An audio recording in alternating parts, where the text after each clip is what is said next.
This is an exercise I like to do to warm up your shoulders. The first part of this exercise is to bring your arms, elbows together.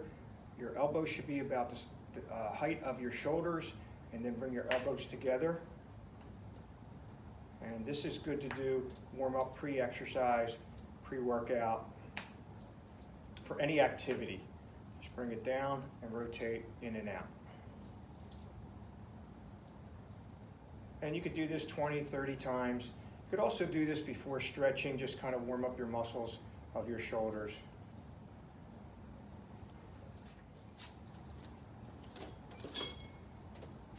This is an exercise I recommend for warming up the shoulders, pre-workout, before you do any type of activity.